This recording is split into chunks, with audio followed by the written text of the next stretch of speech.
Hello everyone, welcome back. So moving on towards the second part of periodontal pocket.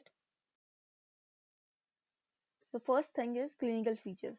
In the last video, we have seen about the definition, classification, pathogenesis, and the histopathology of periodontal pockets. So now in this slide, in this video, we are going to see about the clinical features, how you're going to investigate it, like how you're going to identify it, then the critical zones and the management of it. So what are the clinical features? Signs. Signs are the marginal gingiva. So signs first is the gingival bleeding. So you will see gingival bleeding and there will be purulent exudate from the gingival margins. The next sign is there is enlarged bluish red marginal gingiva which has a rolled edge which is separated from the tooth surface. So rolled edge is like this. You have rolled something. So this is the rolled edge. Then the next is there is a bluish red vertical zone which is extending from the gingival margin to the alveolar mucosa. So there's this bluish red vertical zone. You'll see a bluish red vertical zone which is from gingival margin to the alveolar mucosa. Then what are the other signs? There is a break in the faciolingual continuity of the interdental gingiva. So interdentally there is a break in the faciolingual continuity. The next is there is shiny discolored and puffy gingiva which is associated with exposed root surface. There can be mobility, extrusion and migration of teeth. Next is the diastema formation over here. There is diastema formation. As your interdental gingiva, there is break in this interdental gingiva and it can lead to formation of a diastema. What are the symptoms? Symptoms is main is pain and sensitivity. There will be localized area of pains or sensation of pressure in the gingiva after eating which gradually diminishes. So there is localized pain. Then there can be radiating pain in the bone. Then there is a grunning feeling or a feeling of etching in the gums. So the patient he feels feeling of etching. Then there is sensitivity to heat and cold, and there is toothache in the absence of caries. Even though there are no caries, the patient will feel that pain. Then there is foot trap. Foot trap is a tendency to suck material from interproximal spaces. Complaint. So the patient he complains that the food it sticks between the teeth or that the teeth they feel loose or a preference to eat on the other side. So this is what all the patient is saying. Other symptoms can be a foul taste in the localized area, an urge to dig a pointed instrument into the gums. So the patient he feels like he want to insert something into the gums from the resultant bleeding to relieve from the resultant bleeding. So these all are the signs and symptoms of periodontal pockets. What is the correlation of the clinical features and the histological features? So now your histological features I have explained in depth in the last video. So there is a correlation between these histological features and because of that clinically it will appear as that. So first is color. So now color is bluish red discoloration. It is because of circulatory stagnation. Stagnation is nothing but it gets like stagnant. There is no movement of the cells. So there is circulatory stagnation which gives this bluish red discoloration. The next is consistency. Consistency is flaccidity. Flaccidity is nothing but softness. Softness is because of destruction of the connective tissue fibers. Surface texture is smooth, shiny surface. It is because of edema and atrophy of the epithelium. So there is this edema which is present histologically, and because of that, clinically you'll see the surface texture as smooth. Then bleeding. Bleeding is bleeding on gentle probing. It is because of increased vascularity, encroachment of the blood vessels. The blood vessels are more filled with blood. Then there is thinning and ulceration of the sulcular epithelium. And because of that, there is bleeding on gentle probing. Pain. So pain is inner aspect of the pocket wall is painful on probing. It is because of there is ulceration of the inner aspect of the pocket wall. Then next is spitting. There is spitting on pressure. This is because of edema and degradation of connective tissue. Pus is expressed on the digital pressure. It is because of suppurative inflammation of the inner wall of the pocket. Then the soft tissue wall. Soft tissue wall, it is pink and firm gingival soft tissue wall. So the soft tissue wall, it appears as pink and firm. It is because of the fibrotic changes which predominate over exudation and degradation. So these are the clinical features, as you know. So they correlate with the histological features. Because of these histological features, you'll see these clinical features. So this was the correlation between them. The next is identification of pocket. How are you going to identify the pockets? So there are these clinical landmarks for the pocket. First is the margins of the gingiva, cemento-enamel junction, lateral wall of the pocket, then base of the pocket, and level of the alveolar crest bone. So level of the alveolar crest bone, it will help in determining whether it is suprabony or infrabony pocket. So Goldman et al. He stated that the clinical probing with suitable periodontal instrument such as Williams calibrated probe, it is a prime necessity in delineating the depth, topography, and character of the periodontal pocket. So he stated that you should use a good clinical probe and it should be with the Williams calibrated probe. So the identification of pocket is with the help of Williams calibrated probe. So first, the thing which we are doing in identification is this walking method. So what we are doing is the depth of the periodontal pocket, it is measured by using a calibrated periodontal probe, that is your Williams periodontal probe. So this one is a Williams periodontal probe in which you can see this marking up to 10. And there is this missing of 4 and 6 measurement, of measurement. So the probe, it is inserted along the long axis of the tooth into the pocket with a gentle force. So you are inserting the probe into the tooth, so into the pocket along the long axis of the tooth. And the force, it should be approximately 25 grams or 0.5 Newton until the resistance is filled. Then the probe, it is walked around each surface of the tooth. Then each tooth is examined at 6 locations. So these are the 6 locations. You are going to examine the tooth in all these 6 locations. That is the facial, mesofacial, mesiolingual, lingual, then distolingual, and distofacial. So these are the surfaces that you're going to examine the tooth in. Then mostly the probe, it is held parallel to the long axis of the tooth. So the probe, it is parallel to the long axis of the tooth, and it is walked circumferentially around the tooth. So it's like you're moving this probe around the tooth circumferentially. So this is nothing but the walking method. You're walking the probe around the tooth. Now in interproximal surfaces, to detect the craters. Now in interproximal surfaces, what you have to do is you have to angle the probe obliquely or 10 degrees on each buccal over here, on buccal and the lingual surface. And in furcation areas, neighbor's probe can be used. So this is the neighbor's probe.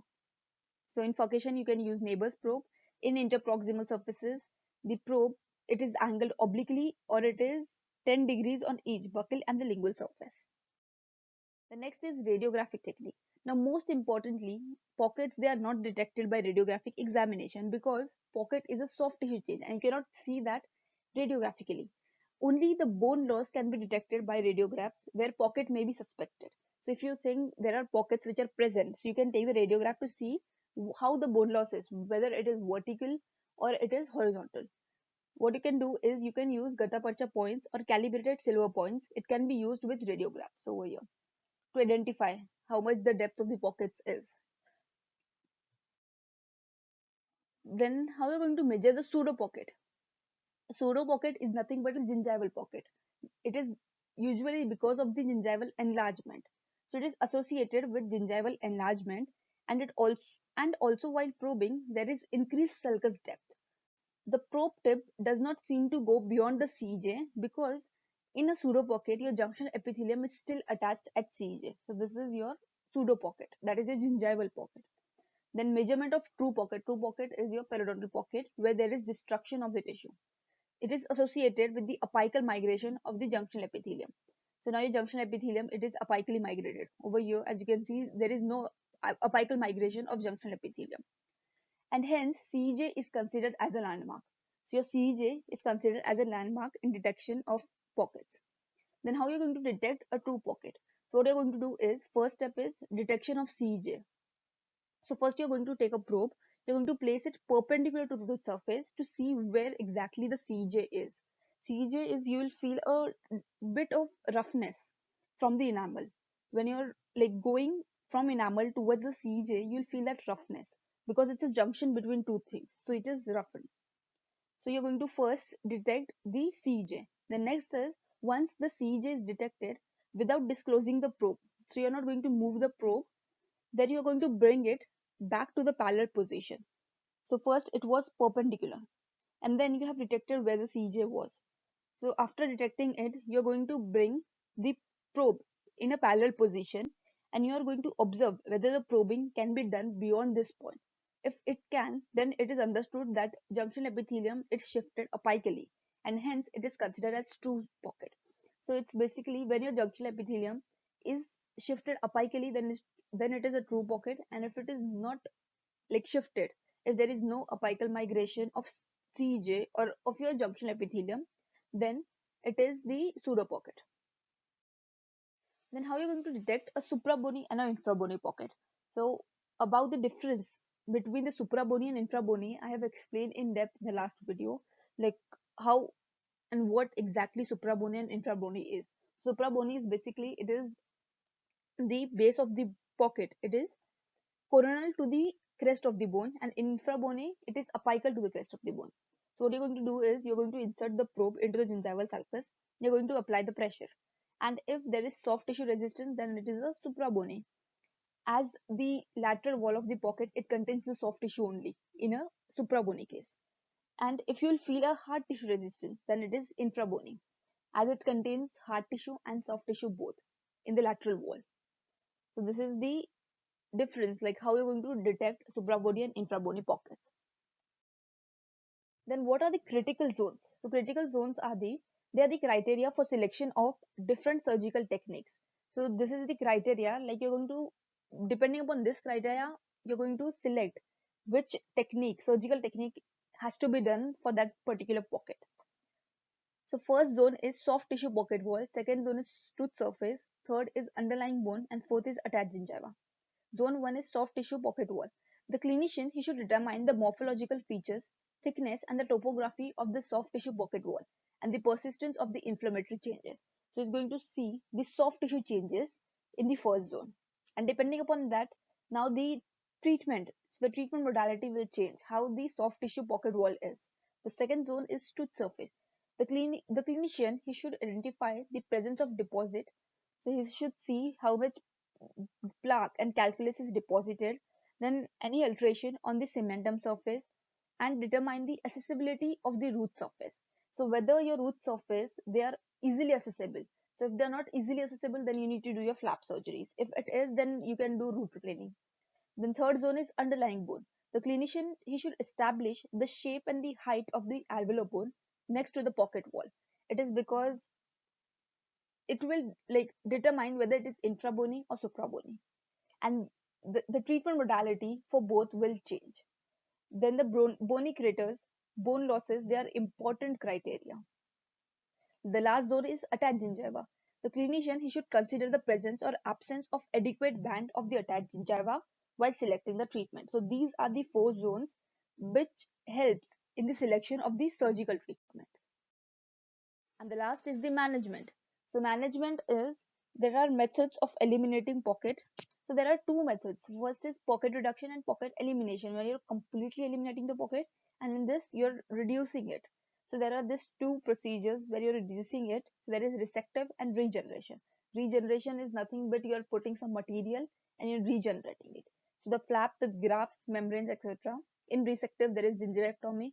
Gingivectomy is nothing but the excision of some part of gingiva. Then apically displaced flap, undisplaced flap. Undisplaced flap is basically you are taking an incision. Okay, so after that incision, you have done everything, like you have completely removed the plaque and calculus which was present and which was unaccessible. So after that, what you do is you suture it back. So when you're suturing your flap back to the same position where you have taken the incision, it is undisplaced. So basically, you're not displacing your flap. And apically displaced is you take the incision, you're doing all the procedures, and after that, when you're suturing it back, you're suturing it in the other position from where the incision was taken.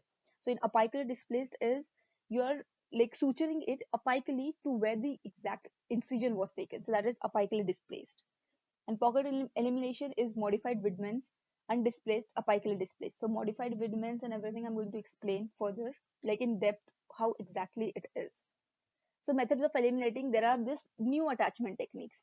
So new attachment is nothing but it is the embedding of the new periodontal ligament fibers into new cementum and the attachment of the gingival epithelium to the tooth surface which was previously denuded by the disease. So new attachment is nothing but there is this new formation, like new embedding of the new periodontal fibers, new periodontal ligament fibers. So there are these procedures. So in this, there are graft associated procedures and non-graft associated procedures. So graft associated can be your autograft, allograft, zero graft, alloplast graft, and non-graft is root biomodification using growth factors. Then the prevention of epithelial migration by GTR, that is guided tissue regeneration. So these all are the non-graft associated. So in non-graft, you're not using any graft. In graft, you're using the different type of grafts. So this is a new attachment technique which I'm going to explain in depth further. Then there are this combined technique for new attachment. Then there are this flap techniques.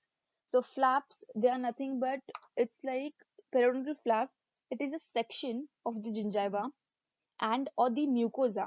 You're sectioning the gingiva surgically and you're separating from the underlying tissue to provide visibility and access to the bone and the root surface.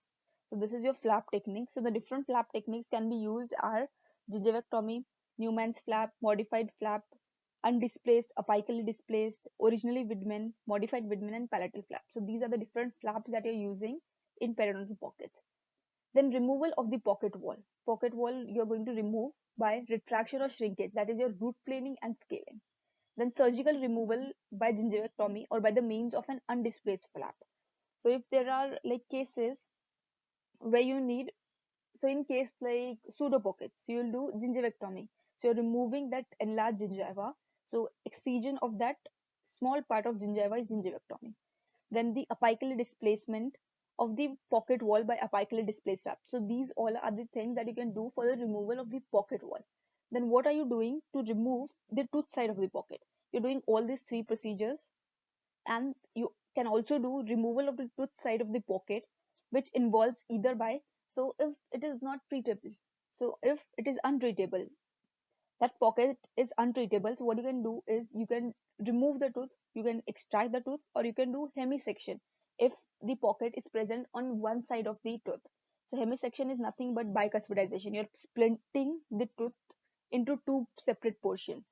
So it's like if a pocket is present on one side, and this hemisection is done usually on the mandibular molars because there are two roots, so you just cut them into two separate portions. So these are the management, so these are the procedures that you can do for the removal of the tooth side of the pocket. So how are you going to treat a false or a pseudo pocket? So first you're going to do scaling and root planing, and then you're going to reevaluate if you see there are persistent pockets. If there are persistent pockets, even after scaling and root planing, then you're going to do gingivectomy and gingivoplasty. So this is the treatment modality for your false or pseudo pocket, as these are the gingival pockets, and this is usually due to gingival enlargement. So this is treated with the help of scaling and root planing, and if it is not helpful, then you're doing gingivectomy. Now in true pocket, that are your periodontal pockets. So first you do is scaling and root planing, then again you're going to reevaluate, then you're going to remove the pocket wall by all those procedures which I have told in the last portion. And then you're going to remove the tooth side of the pocket, again the portion that I have explained lastly. Then suprabony. Suprabony is when the base of the pocket is like coronal to the crest of the bone. So if it is in anterior teeth, what you're doing is root planing and scaling. Then you're going to reevaluate and you're going to keep the patient on maintenance. And if you see there are persistent pocket, then you're going to do the curettage. Curettage is nothing but you're just removing the pocket wall with the help of curettes. So this can be done on the anterior teeth. And if you see there are moderate to severe pockets present, then you can do flap surgery in anterior. The first treatment modality can be your curettage, and even after that, if it is not subsiding, then you are doing flap surgery. Now in posterior teeth, again you are doing scaling and root planing, reevaluate, and if there are persistent pockets, And if you see, there is no change after scaling and root planing, and there was inadequate access, then you're again doing flap surgeries. And in infrabony, you're going to do new attachment because it is infrabony. There is too much of tooth loss, so then there is too much of bone loss, and because of that you're going to do the new attachment procedures. Now it depends whether you're going to do graft or non-graft. So these are the treatment modality in just, so it is like in brief about the treatment what you're going to do for periodontal pocket.